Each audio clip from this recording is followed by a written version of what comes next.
అనంత కరుణామయుడు అపార కృపాశీలుడు అయిన అల్లాహ్ పేరుతో ప్రారంభిస్తున్నాను. సూర్య అల్-బఖరా 5వ రుకు 58వ వివరణ. తదనుగుణంగా మక్కాపుర వాసులు కూడా అనేక పర్యాయాలు ఈ ప్రశ్నను అడిగేవారు యూదులను. ప్రవక్త మహానీయులు సల్లల్లాహు అలైహి వసల్లం మదీనా విచ్చేసిన తరువాత ఇక్కడ కూడా యూదు పండితుల వద్దకు మాటి మాటికి వెళ్ళి అనేక మంది ఇదే మాటను అడిగేవారు. కానీ ఆ పండితులు ఎన్నడూ సరైన విషయాన్ని ప్రజలకు తెలుపలేదు. మహానీయ ముహమ్మద్ సల్లల్లాహు అలైహి వసల్లం అందజేస్తున్న తౌహీద్ ఏకేశ్వరోపాసనను తప్పైనదిగా చెప్పడమైతే వాళ్లకు కష్టమే. లేదా ప్రవక్తలు, దైవ గ్రంథాలు, దైవదూతలు, పరలోక జీవితం గురించి ఆయన చెప్పేదంతా లోపభూయిష్టమైందని, లేదా ఆయన బోధించే నైతిక సూత్రాల్లో ఏదైనా తప్పు ఉందని వారు చెప్పలేరు. అయితే ఆయన అందజేసే సందేశం మొత్తం సరైనదని, సవ్యమైనదని, యథార్థాన్ని అంగీకరించడానికి కూడా వారు సిద్ధంగా లేరు. వారు సత్యాన్ని స్పష్టంగా ఖండించను లేకపోతున్నారు. సక్రమంగా దాన్ని సత్యమని ఒప్పుకోవడానికి తయారుగా లేరు. ఈ రెండు మార్గాల మధ్యన వారు మరో దారి అవలంబించారు. అడిగే ప్రతి వ్యక్తి ఆంతర్యంలో ప్రవక్త సల్లల్లాహు అలైహి వసల్లంకు వ్యతిరేకంగా, ఆయన సంఘానికి విరుద్ధంగా, ఆయన ఉద్యమానికి ప్రతికూలంగా ఏదో ఒక కుశంకను రేపేవారు, ఏదైనా నిందను మోపేవారు. ప్రజలు సందేహాలు, సంశయాల్లో పడేలా ఏదైనా మాట విసిరేవారు. రకరకాల చిక్కుల్లో పడవేసే ప్రశ్నలు ఉత్పన్నం చేసేవారు. తద్వారా ఆ ప్రశ్నించేవారు స్వయంగాను చిక్కుల్లో పడి ప్రవక్త, ఆయన సహచరుల్ని కూడా చిక్కుల్లో ఇరికించాలన్న ప్రయత్నం చేసేవారు. వారి ఈ వైఖరి కారణంగానే సత్యాన్ని అసత్యపు తెరలతో కప్పివేయకండి. తమ అబద్ధపు ప్రచారం, దురుద్దేశపూర్వకమైన సందేహాలు, అభ్యంతరాల ద్వారా సత్యాన్ని అణిచివేయడానికి, మరుగుపరచడానికి ప్రయత్నించకండి. సత్యాన్ని అసత్యాన్ని కలగాబులగం చేసి ప్రపంచాన్ని మోసపుచ్చకండి అని వారిని ఉపదేశించడం జరుగుతోంది.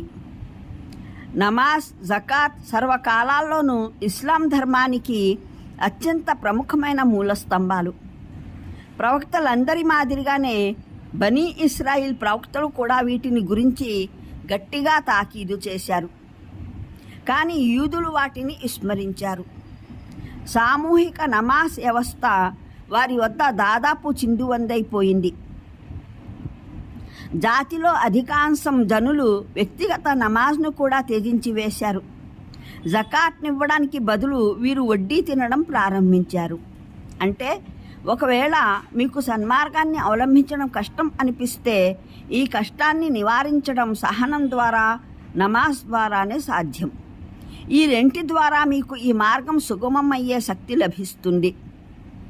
మూలంలోని సబ్ర్ అన్న పదానికి శాబ్దిక అర్థం ఆపడం, కట్టి ఉంచడం అన్నది. దీని భాష పరిధిలో సంకల్పంలో దృఢత్వం, నిర్ణయంలో పరిపక్వత, మనోకాంక్షలపై నిగ్రహం అన్నవి వస్తాయి. వీటి ద్వారానే మనిషి మానసిక ప్రేరణల్ని, బాహ్యంలోని కష్టాలను ఎదురొడ్డి తన అంతరాత్మ ఇష్టపడిన మార్గాన నిరంతరం ముందుకు సాగగలుగుతాడు.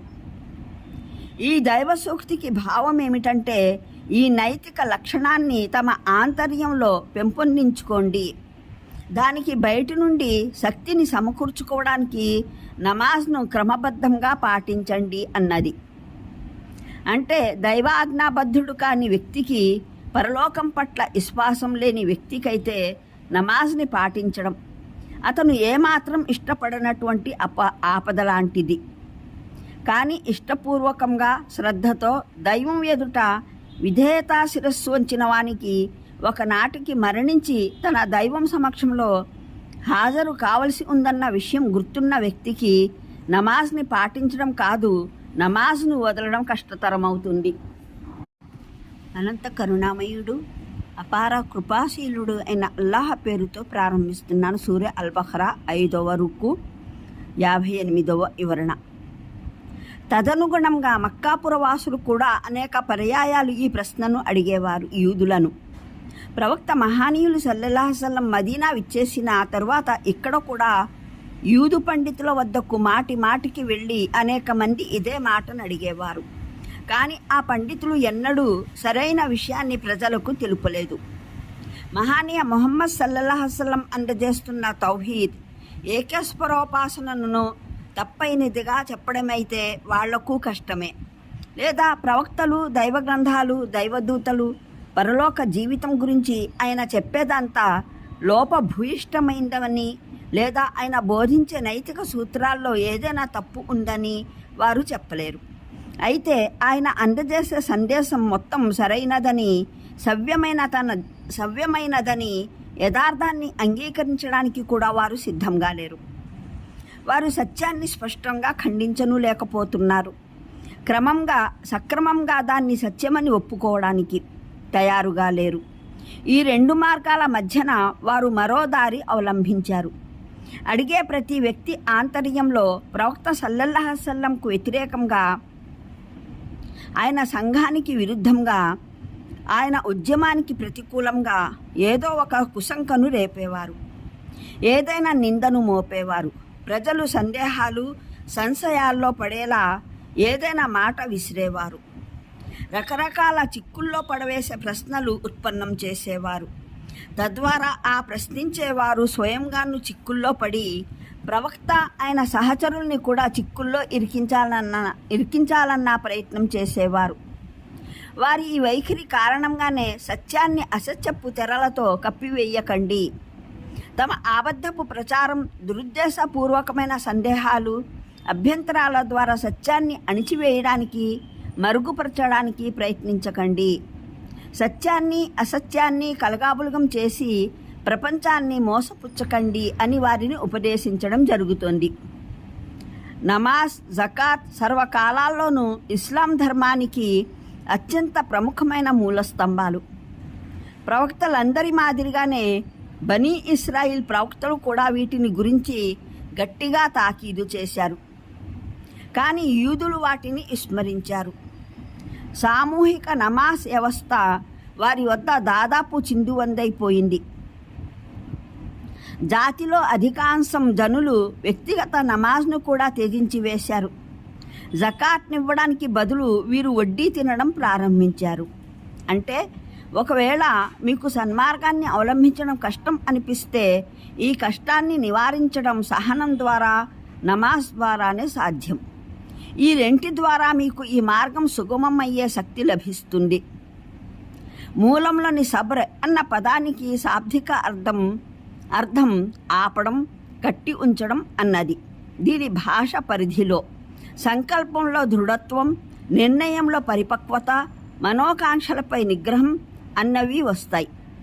వీటి ద్వారానే మనిషి మానసిక ప్రేరణల్ని, బాహ్యంలోని కష్టాలను ఎదురొడ్డి తన అంతరాత్మ ఇష్టపడిన మార్గాన నిరంతరం ముందుకు సాగగలుగుతాడు. ఈ దైవసూక్తికి భావం ఏమిటంటే, ఈ నైతిక లక్షణాన్ని తమ ఆంతర్యంలో పెంపొందించుకోండి. దానికి బయటి నుండి శక్తిని సమకూర్చుకోవడానికి నమాజ్ను క్రమబద్ధంగా పాటించండి అన్నది. అంటే దైవాజ్ఞాబద్ధుడు కాని వ్యక్తికి, పరలోకం పట్ల విశ్వాసం లేని వ్యక్తికైతే నమాజ్ని పాటించడం అతను ఏమాత్రం ఇష్టపడినటువంటి ఆపద లాంటిది. కానీ ఇష్టపూర్వకంగా, శ్రద్ధతో దైవం ఎదుట విధేయతా శిరస్సు వంచిన వానికి ఒకనాటికి మరణించి తన దైవం సమక్షంలో హాజరు కావలసి ఉందన్న విషయం గుర్తున్న వ్యక్తికి నమాజ్ని పాటించడం కాదు, నమాజ్ను వదలడం కష్టతరమవుతుంది. అనంత కరుణామయుడు, అపార కృపాశీలుడు అయిన అల్లాహ్ పేరుతో ప్రారంభిస్తున్నాను. సూర్య అల్-బఖరా 5వ రుకు 58వ వివరణ. తదనుగుణంగా మక్కాపురవాసులు కూడా అనేక పర్యాయాలు ఈ ప్రశ్నను అడిగేవారు యూదులను. ప్రవక్త మహానీయులు సల్లల్లాహు అలైహి వసల్లం మదీనా విచ్చేసిన ఆ తర్వాత ఇక్కడ కూడా యూదు పండితుల వద్దకు మాటి మాటికి వెళ్ళి అనేక మంది ఇదే మాటను అడిగేవారు. కానీ ఆ పండితులు ఎన్నడూ సరైన విషయాన్ని ప్రజలకు తెలుపలేదు. మహానీయ ముహమ్మద్ సల్లల్లాహు అలైహి వసల్లం అందజేస్తున్న